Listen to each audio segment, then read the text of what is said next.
बिस्मिल्लाहिर्रहमानिर्रहीम। अस्सलाम वालेकुम व्यूवर्स।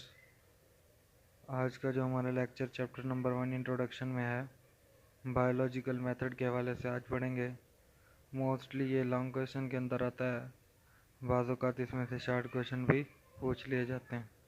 तो आइए हम इसको डिस्कस करते हैं। वैसे जो इसमें मैंने पैटर्न अडॉप्ट किया हुआ है, लॉन्ग क्वेश्चन के हिसाब से हेडिंग्स बनाई हुई हैं। बाकी जो शॉर्ट क्वेश्चन आ सकता है उसके हवाले से मैं आपको गाइड कर दिया जाएगा। तो सबसे पहले हमारे पास है कि बायोलॉजिकल मेथड है क्या। इसकी डेफिनेशन हम करेंगे कि scientific method to solve a biological problem. किसी मसले को हल करने के लिए जो कि बायोलॉजिकल होना चाहिए, उसके हम जो साइंसी तरीक़ाकार इस्तेमाल करते हैं उसको हम क्या नाम देते हैं, बायोलॉजिकल मेथड। मिसाल के तौर पर कोरोना वायरस को ही ले लें, ये भी एक बायोलॉजिकल प्रॉब्लम है।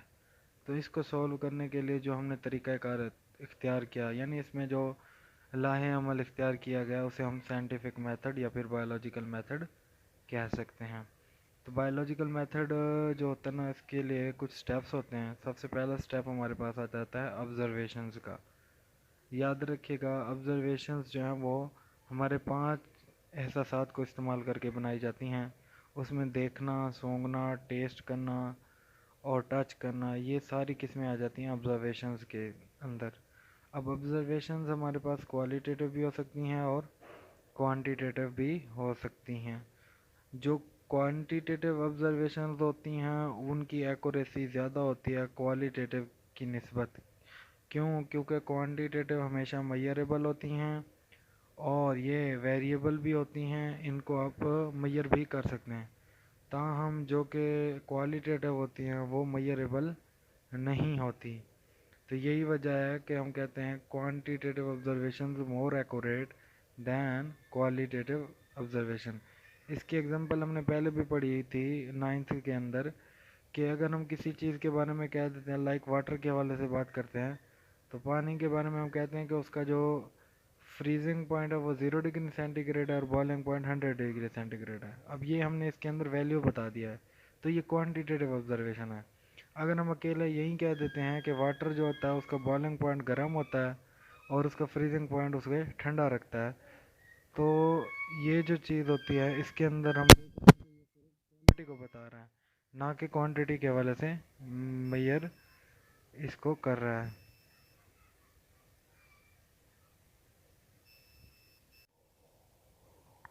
अच्छा जी, इसके बाद हमारे पास आ जाता है हाइपोथेसिस। हाइपोथेसिस एक ऐसी स्टेटमेंट या तहरीर होती है जिसको एक ऑब्जर्वर जो होता है ना, वो ऑब्जर्वेशंस के बाद तख्लीक करता है या उसको बयान करता है, तो वो क्या कहलाती है, हाइपोथेसिस। ये टेंटेटिव एक्सप्लेनेशन ऑफ ऑब्जर्वेशंस होती हैं, यानी मुशाहिदात की एक तफसील जो होती है उसको हम क्या कहते हैं, हाइपोथेसिस। ये ट्रू भी हो सकती है और फॉल्स भी हो सकती है। इसके अलावा जो हाइपोथेसिस है उसको फार्मूलेट करने के हमारे पास दो तरीक़ाकार हैं। एक होता है डिडक्टिव रीजनिंग और दूसरा होता है इंडक्टिव। पहला हमारे पास आ जाता है डिडक्टिव रीजनिंग। डिडक्टिव रीजनिंग हमेशा इसमें हम जनरल से स्पेसिफिक की तरफ मूव करते हैं, यानी इसमें से हम हमेशा जो नताइज अखज़ करते हैं वो आम से ख़ास की तरफ जाते हैं। अब नीचे एग्जांपल्स दी हुई हैं कि इनके अंदर लॉजिक का इस्तेमाल एफ और देन में होता है, यानी ऐसे जो हाइपोथेसिस होते हैं इनके अंदर एफ और देन जो है ना वो लॉजिक के तौर पर इस्तेमाल किए जाते हैं। अब मिसाल भी नीचे दे रहे हैं कि अगर हम ये मानते हैं, if we accept that all birds have wings, अगर हम ये मानते हैं कि तमाम परिंदों के पर होते हैं, तो स्पैरो एक पर रखेगी क्योंकि वो एक बर्ड है। इसी तरह दूसरी हमारे पास एग्जांपल ये आ जाएगी, अगर तमाम ग्रीन प्लांट्स जो होते हैं ना उनको सनलाइट की ज़रूरत होती है फोटोसिंथेसिस के लिए, तो ऐसे ग्रीन प्लांट जिनको हम रोशनी के बगैर वाली जगह यानी अंधेरे में रखेंगे तो वो ग्लूकोज तैयार नहीं करेंगे, जो कि फोटोसिंथेसिस के नतीजे में पैदा हो रहा होता है। तो हम देख रहे हैं, हम बात करते हैं आम चीज़ की और फिर हम स्पेसिफिक की तरफ मूव करते हैं। पहले हम ओवरऑल बात कर रहे थे परिंदों की, फिर हम स्पेसिफिकली मूव कर गए हैं एक स्पैरो की, चिड़िया की तरफ। तो ये इससे हम क्या करते हैं कि डिडक्टिव रीजनिंग में हमेशा आम से ख़ास नताइज की तरफ हम मूव करते हैं, तो इनको हम कहते हैं डिडक्टिव रीजनिंग। उसके बाद हमारे पास आ जाता है इंडक्टिव रीजनिंग। इंडक्टिव रीजनिंग उलट हो जाता है डिडक्टिव में, इसमें हम जो है ना स्पेसिफिक से जनरल की तरफ आते हैं। अब इसमें मिसाल दी हुई है, अगर स्पैरो एक चिड़िया है, उसके पर हैं, तो इसका मतलब वो एक बर्ड है। इसके अलावा जो ईगल हो गया, पैरट हो गया, हॉक हो गया, क्रोज हैं, ये भी बर्ड्स हैं, लिहाजा इनके पर भी होने चाहिए। तो ये हम देख रहे हैं, हमने एक ख़ास परिंदे की बात की, फिर हम तमाम परिंदों की बात कर रहे हैं, यानी एक स्पेसिफिक से जनरल की तरफ मूव कर रहे हैं। तो इस किस्म के हाइपोथेसिस को हम क्या कहते हैं? Inductive reasoning. कुछ दूसरे तरीक़ेकार भी हैं हाइपोथेसिस को फार्मूलेट करने के। ये इंपॉर्टेंट शॉर्ट क्वेश्चन है, बाज़ औक़ात पेपरों में पूछ लेते हैं कि कौन कौन से तरीक़ेकार हैं फार्मूलेट करने के हाइपोथेसिस को। तो सबसे पहला है तख़य्युलात, यानी इमेजिनेशन। उसके अलावा aesthetic preference, religious and philosophical ideas, बाज़ औक़ात जो है ना उन आइडियाज़ को इस्तेमाल करके भी हाइपोथेसिस बनाए जाते हैं। कंपैरिजन और एनालॉजी, यानी कंपैरिजन किया जाता है, मवाजना किया जाता है। और इनके अलावा जो हमारे पास discovery of one thing while looking for some other thing, यानी किसी एक चीज़ की डिस्कवरी को मद्देनज़र रखते हुए किसी दूसरी चीज़ को डिस्कवर करना, ये सारे अवामिल जो है ना इसको इस्तेमाल करते हैं हम फार्मूलेट करने के लिए हाइपोथेसिस को। इसके अलावा हमारे पास नेक्स्ट जो आ जाता है वो आ जाता है थ्योरी के हवाले से कि थ्योरी क्या होती है। याद रखिएगा, जब एक ऑब्जर्वर हाइपोथेसिस बना लेता है और उसको टेस्ट करने के लिए बहुत सारे एक्सपेरिमेंट भी कंडक्ट किए जाते हैं, तो एक्सपेरिमेंट कंडक्ट करने के बाद भी अगर उस हाइपोथेसिस को झुटलाया ना जा सके बल्कि उसकी सपोर्ट हो उन टेस्ट की मुनासबत से, तो ऐसे सीरीज़ ऑफ हाइपोथेसिस जिनके टेस्ट जो होना है वो उनके नतायज जो हों वो सपोर्ट किए जा रहे हों एक्सपेरिमेंट से, तो उसको हम फिर क्या नाम दे देते हैं कि ये थ्योरी है। याद रखिए, थ्योरी गलत हो भी सकती है और नहीं भी हो सकती।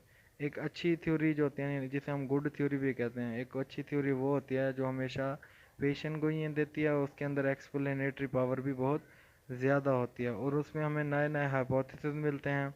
और इस गुड थ्योरी को दूसरा नाम हम कहते हैं कि ये प्रोडक्टिव थ्योरी भी होती है।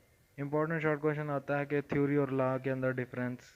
तो याद रखें कि थ्योरी जो है ना वो हाइपोथेसिस होती है जिसको झुटलाया जा सकता है, हम लॉ या कानून जो होता है वो फिक्स होता है, कांस्टेंट होता है, उसको झुटलाया नहीं जा सकता बहुत सारे टेस्ट करने के बाद। तो इसी तरह थ्योरी की भी आपने मिसाल दे देनी है, कोहेरेंट टेंशन थ्योरी, और लॉ की हमारे पास एग्जांपल दी हुई हैं जैसे लॉ ऑफ इनहेरिटेंस हो गया, और इसी तरह और भी हैं, आगे आके उसकी हम करते हैं डिटेल।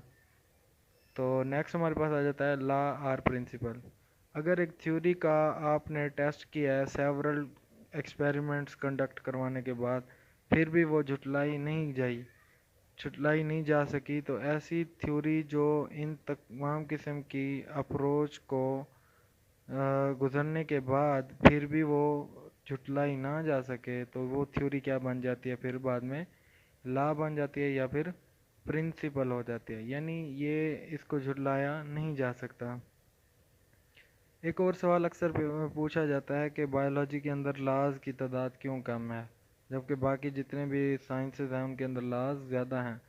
तो उसकी वजह यह है कि जानदारों के अंदर एक अमल होता है जिसको हम कहते हैं एवोल्यूशन, यानी वक्त के साथ साथ इर्तिका आती है जानदारों के अंदर, वो अपने अंदर तब्दीलियाँ करते हैं।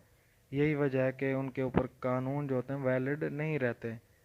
तो इसी वजह से बायोलॉजी के अंदर जो लॉज हैं उनकी तादाद बहुत कम है। और लॉज की एग्जांपल भी दिए हैं, जैसे हमारे पास हार्डी वैनबर्ग लॉ हो गया, मेंडल्स लॉ ऑफ इनहेरिटेंस, ये सारे किसकी एग्जांपल्स में आ जाते हैं हमारे पास? लॉ और प्रिंसिपल के अंदर। यहाँ तक हमारा लेक्चर कंप्लीट होता है। इंपॉर्टेंट लॉन्ग क्वेश्चन है, ये बातों का पूछ लेते हैं पेपरों के अंदर।